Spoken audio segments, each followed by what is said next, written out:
Welcome back to Her Rules Radio. I'm here with Krystle Robinson Hershey, the incredible creator of Sage and Elm Apothecary. Thank you for being here with us today. Oh, thank you for having me. Yeah. So I was so excited when I finally got to look at your website and see what kind of products that you've created. We're going to talk about herbs and plants. We're going to talk about self-care and what that means.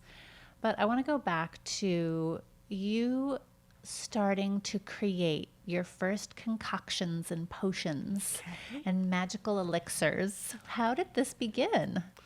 I began creating as a therapeutic hobby. Okay. Originally, I found my younger brother overdosed on drugs, and it broke my heart. So I started making soap in an effort just to relax, Yeah. take myself through this journey, and take my time. And I started just showing pictures to people like, oh, look, I made something fun. And people started requesting it. And I couldn't believe it. And so I continued. So I've been making for 7 years. And a year ago, I did a rebranding and a relaunch. And we rebranded and we became Sage and Elm Apothecary. Awesome. And beautiful things have happened. We've grown so much, but we all started with a single bar of soap. That's awesome. Yeah. I want to talk about the power of creativity for healing. You and I have some shared, not happily shared coincidences, but I have addiction and suicide and overdose in my family. And when I was going through my divorce about 10 years ago, I decided I need to do something for me. Something creative that's not about my business, that's not monetizable. It's just something creative. I started painting. I started taking watercolor classes. And after about 10 years, I realized nobody knows I watercolor. And I finally posted a picture on Facebook, and a friend bought it. And it was this huge journey of creativity becoming a healing for me and for other people. So tell us more about it. Became not just a creative experience for you and a self-healing. You started really getting into the ingredients and thinking about how you were creating something and the purpose of it. Yeah, I mean, 2 years after the initial incident of finding my brother overdosed at the time, he passed 2 years later. And so drugs played a huge role in him, unfortunately, losing his life due to substance abuse. And so I was like, how do I reach out to people just like my brother? People who may never go to get therapeutic services, regardless whether it's the stigma, the stress. And so I wanted to always bring that to them. So in honor of him, I'm constantly creating products from plants to help the mind, body, and spirit. And we do that through mindfulness and through self-care. Something as simple as a bar of soap and washing your body. Or maybe it's beard oil or body oil, or maybe it's lip balm, or it's introducing that self-care because you deserve it. You know, and so I'm just so passionate about mental health and the arts. And that's why our products look like work of art. Yeah. Because you're a work of art. We all are. And telling people that they're worth it, let's take time for yourself. Yeah. And not enough of us are raised in families and situations where we get that message. Oh, yeah. Most of us aren't. Right. You know, I think just over the last several years have we really consciously begun working and giving that message to our families. That hasn't always been shared. No. So how is it different for you to, could people just use a bar of ivory soap and get, self-love and healing from it? Like, is there something about intention in how you use things for your body? And like, somebody's going to look at a bar of soap and be like, how is this going to help me? Yeah. So, number one, all of my products are made from plants. Right. From all of them. So what does that mean? Like, what are the ingredients in a bar of soap? I don't even know. So, like, for example, I have one bar that's called Elder Healer. And I make it from elderberries and sage. And it's this rich, deep turquoise color. It has fresh sage inside the bar. Elderberries are inside the bar. You can literally see them. Nice. Yeah. And so it's important to me that you get those herbs directly in contact with your skin because sage is known for releasing negativity, promoting positivity, bringing balance. You know, elderberries are known to boost the immune system to aid in healing. Oh, yeah. It's in every winter immune system tonic, elderberry syrup, right? Yeah. So, you know, a lot of people say, hey, I had something on my arm, or I had a scar, or maybe a skin abrasion, and I used that soap and it is gone. And so it's introducing them to the healing power of plants, and also introducing them to the conditioning nature of plants. So our products don't strip your skin. They're going to promote moisture and conditioning back, but those herbs have additional purposes for your being. Yeah, yeah. There's such a level of compassion and intention with your company and all the products that you have listed. And I know that you've made it a point as part of your mission that you want to reach out to service members, that you are, like you said, like it's as much about self-care and great non-toxic products as it is about mental health support. So why are you focusing, or why do you encourage people to think about the service members in their life? My husband was formerly in the service, and I think that oftentimes service members have wounds that can't be seen. And so many of us do. And so I want people to constantly connect and remember that not all wounds can be seen. Yeah. And that's where the mindfulness and the mental health journey, so whether you're combating depression or PTSD, you have to know that when you come home, you're coming home to your space, and you're the only one there. You're not bringing your professional usually home with you every day. So it's taking those steps to bring the mindfulness and the self-care home with you in your routine in small ways. How do we reduce that anxiety? How do we relax? How do we have conversations about calming our mind and our body and our spirit and healing? Does that make sense? So it's introducing that to them in very small ways. When you close that bathroom door, generally there's nobody with you for a few minutes. You know? What can you do in those moments alone? Right. Unless you have small children and cats, Listen. in which case you're never allowed to be alone in the bathroom. Ever. I have 5 children, and trust me, they all knock. All of them. Leave me alone.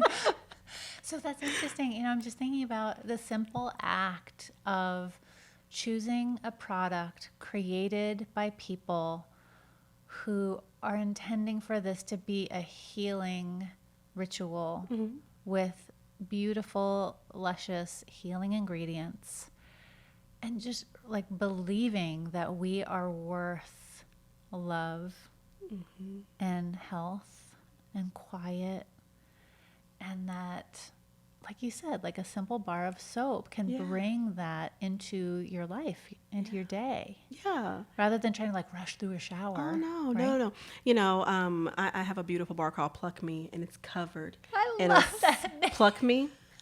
You like that? It's covered in a sea of fresh orchids. Oh. And so just somebody taking a minute to like look at the flower and the you know, the beautiful color in the flower before they use it. You know, I have people go, I don't even want to use it. It's too pretty. You know, it's too pretty, you know. And so, but I tell them, but you're worth it. You're worth every petal on that flower. And so it's bringing that beauty to your entire sensorial system. Yeah. So did you learn about plants and herbs before you started creating these products, or was it been a process of discovery? It's been a process of discovery. My background, I'm like a cat with lives. My first career was in the arts. I was a professional actor for a long time. And then my next career was in education, and then my third career was in mental health. So when I brought all those things together, which were to educate and to also take care of the well-being, mind, body, and soul, those come together.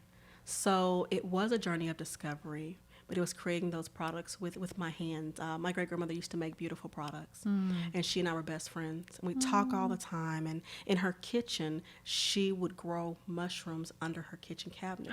Like for kabuki tea, she would grow them. And so when we were kids, love her. we would open up the cabinet, my uncle, shh, they can hear you. And The mushrooms are listening. they're beating. And then we lift the bowl up, and the mushrooms would be moving. And they were only moving because that's a part of them growing. You know, they would grow covered in buckets and in bowls. And it was just her introducing me to making product and just the whole entire, the nature of how you can really heal and bring wholeness with plants. Wow. So that was my introduction. So your grandmother was a huge influence on you. Oh, my great grandmother was amazing. Yeah. Not only did she introduce me to making products, but she was an entrepreneur. She owned restaurants. And she just always believed in me. And so I do this in honor of those who fight a silent war, but I do those for all those who I stand for and with, who stand behind me. My grandmother was my biggest cheerleader too. Oh, She my was an grandmother artist too. and she was a creator and all that. Although she did put peach schnapps in everything. Listen. Including like the worst salad dressing ever created. Oh. So you got tipsy while eating the salad? I mean, who would think to do that? She sounds kind of fun, I mean, though. she was amazing. She was totally amazing. That's so much fun. I know. I love it. So, okay. Sorry, peach schnapps, just like I could smell them as I'm talking about this. So as you have had 9 lives, all these careers. Yeah. You are, right, as I like to say, it's not a lack of ideas that's the problem. You're a creative being. How have you preserved and protected your well-being in order to keep showing up and doing all the work that you want to do? I try to be honest and true to who I am. So number one, I invest in therapy. Because before I can create and develop for you, I have to make sure that I'm aligned and in the healthiest place possible to do that for others. So I don't create any products without making sure that I'm in, a great place spiritually to create and touch this that you're going to put on your body. But I try to really, really protect my creativity by allowing it to flow. So if that means I don't make a product for 30, 40 minutes to, an hour, and I wait until I get the right inspiration or I find the right herb, then I don't create it. Because I need this to be effective for what I want it to do for people and be attractive to people who have no interest in herbs. They just like it because it's pretty. Right. Well, I still need to be effective because I wanted to still do something great that you didn't realize it was doing. So I try to remain connected to my passion. I read, I listen to music. I'm addicted to podcasts. Nice. Yeah, and I try to still do things I enjoy. Like, I love art. I love thrifting. I love garage sales. I really just want to be an 83-year-old old lady one day. Oh my gosh, me too. Being old is amazing. I just need cats and a blanket and books and tea, and that's all I need for the rest of my life. And you can say whatever you want, and nobody cares. Who's gonna stop you? Nobody. You tell them to get off your grass. You don't even have to wear a bra if you don't want to. All right. You just eat stuff. You and I are It's my going dream. thrifting for the rest of our lives. That's it. Listen, don't get me worked up in a lather because I love it. Okay, so it sounds like you have a very deep connection with your own intuition. Oh, absolutely. Have you always had that, or did you have to develop that over time? When I was a little girl, I used to know that things were going to happen before they happened. And I was told for a long time to stop telling people. Because it was freaking people out? It was. And people told me that, that's not okay. And so I hid it. And so there have been times where I knew things were going to happen before they happened. And there was nothing I could do about it because it's not about stopping it. It's about just being aware. So I've always had the gift. And for a while, I really oppressed it because I was concerned about what others would think. And it wasn't until I got to a different place in life where I decided it didn't matter. Now, I can't always share those things with everybody because not everybody's ready. Right. But I know. Okay. Yeah, So have people ever asked you to help them develop their intuition and self-knowing? Yeah. I bet. Yeah, and I have to ask them, are you ready for this journey? Because it's gonna be a roller coaster. Because it's not here's the top 3 tips to strengthen your intuition. This is not a listicle. No. And it's a lifestyle. And it's not gonna be Morgan Freeman speaking to you, in your chest. Like, that's not the way it works. It doesn't sound like God. Like, He's busy. He's booked. He is booked solid. So He is the voice of God in every single movie from here until the end of time. pretty much. So, but I tell them that voice sounds like you. It's when you're sitting somewhere and the voice clearly says, it's not time. And I tell people you need to be okay with hearing that. When you hear you, Yeah. sit with that and accept it. And so I just encourage people to trust themselves. What do you see is in the way of people trusting themselves for the most part? Maybe it's different for everyone, but are there a couple of themes you see? Oh, yeah. Doubt, fear, confidence, placing too much value maybe in what other people think. Yeah, that's a good one. Let's pick up on that one. We're hyper social creatures. We need our tribe, our family, our group. It feels dangerous to be shunned. And it's hard to believe that people will still love us Yeah. if we follow that different beat that is drumming inside of us, or speak up and say the truth when the family doesn't want to see the truth or hear that. Have you had to recreate community and find new people to support you over time? What a unique question. I think that must be just uniquely divine for me to hear, because I think that's really what I know more than anything else in life, is to not be accepted. And as I continue the journey with Sage and Apothecary, that newfound flow of acceptance, it really threw me back. I was so not accustomed to having that, because I was used to being different and unique. I was used to being a leader. You know, when you're a leader, I worked in the corporate world for a long time, not always liked by some people, but then you learned to grow that tough skin. So I was really used to not always fitting. And then when I realized and accepted that this was my passion, my purpose, it all aligned in the most beautiful way. And people who have been literally family to me, not by blood, but by circumstance, have been my everything. So I'm so grateful for those people and their place in my life. And really, I have a whole entire Sage and family of people that call me and, hey, Krystle, what do you think about this? And I share with them to make time for them. So, yeah. So you make products that help people heal and love themselves. Yeah. And in order to do that, you had to be a leader, which almost by definition means, breaking the social bonds in some way, like going out from the pack. Oh, yeah. To lead. Yeah. In order to help the people that you're, trying to bring with you. How do you ever have moments of self-doubt? Do you ever have imposter syndrome? I mean, I'm sitting here thinking she never experiences this stuff. Yes. So it's so funny because in my last realm of working on my education, I was going to school to be a clinical psychologist. And I walked away from it a little more than a year ago, right around the time that I decided to launch Sage and Elm. And it was one of the most difficult decisions I ever made. And I remember I was telling my mom, and sometimes we don't always agree on things, about my program. I'm going to be a psychologist. As a clinician, I was pretty kick-ass as a clinician. And so people looked up to me, and it was great. And I'll tell you something. She said, "What are you doing?" And I said, "Well, what do you mean, what am I doing?" She said, "Why are you getting involved in this other world of checking boxes and these titles? That's not you. It's never been who you are." How did you feel hearing that? Well, first of all, it made my insides simmer a little bit. How dare you tell me? I'm about to be Dr. Hershey, lady. What are you saying? And I got in the car and it made me so mad. But then I never forgot her saying that to me. Because even though she and I disagree, she's known that I've always been different. And as a mother, she was saying, that's not who you are.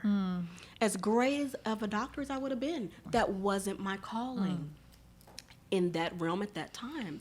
And so I thank her for that, because I'm glad she said that to me. And it really kind of helped me reflect. I never forgot it, even when I wasn't angry, but I never forgot about it. But yeah. So I've had some times of self-doubt. Am I doing the right thing? It's kind of like going on the bread aisle. 50 kajillion freaking loaves of bread by 10,000 people. It's the same thing when you start your own company. It's like a kajillion other people doing something similar to you. Yeah. Am I on the right path? Yeah. Every time I would show up, am I in the right place? I would second guess, am I doing this right? Does my product, and I get people coming up to me, what is this? It doesn't look like, I don't know. And I had to be authentic to myself and just keep producing product that looked unique. Yeah. And then people start saying, I love this. Yeah. Hey, you're that lady? I've got your stuff in my house and I don't know where it came from. Somebody bought it and we love it and we That's gifted awesome. it to us. Yeah. So I learned to be true to who I am and to my brand and to keep creating because it's what people want. They Yeah. want artisanal goods made by an artisan that's passionate and that's made by hand. Yeah. Yeah. I think more and more people are starting to, I don't like the expression woo woo. I think it diminishes the value and importance of very old wisdom and of the access that we all have to source or God. And there's a lot of very ancient practices that are now termed woo woo, which is, it's so disrespectful. So I don't know where I was going with that. I went on a little bit of a soapbox journey there. But it's true. It's true. You're right. There's so much power in that. I've had clients after a session, and I always check on them, and we talk, and they'll say, Krystle, I feel better, you know, and whatever you made me, oh my God. I've had people that say, oh, I go and I sprinkle it around my office. They go, all of my coworkers have been calm all day. I don't know what you put in that, but we need more. Yeah. So there's so much power in a lot of those ancient and just valuable techniques that we don't need to stray too far away from. And we have the ability to strengthen that. We all have access to that. Yeah. If we want to go on that journey. If you want to go on that journey. Yes. Yeah, and so it has to be palatable. Right. So that's my job. My job is to make products that not only give you everything that you need and things that you didn't even know you need, but it's to keep it palatable for people who didn't know they needed it. Right. It's the gateway soap. Yep. The gateway The soap. gateway stuff. So Sage and Elm Apothecary, all your products, can people buy those online? Sure. They can buy all my products at www.sageandelmapothecary.com. Great. They can follow me on Instagram at Sage and Elm Apothecary. Yeah, I'm going to share all those good Yeah, links so people can do. find you. Now I have one last question. Okay. This is Her Rules Radio, where women go to learn how to live life by their own rules. Okay. What is a rule that you see people living by that you would like to rewrite or burn down? Listen, here we go. The fact that if you have children, that life is over. Oh, Let that go. Or because you have a baby or a toddler or a child under the age of 5, that you can't do anything because your kids are little. Who wrote that rule? Burn that shit down. I like it. Craziness. I like it. We can do anything. Good. Oh, thank you so much for being on the show. We want everybody to go to sageandelmapothecary.com. Krystle Robinson Hershey, thank you so much for the work you do. Thank you for having me.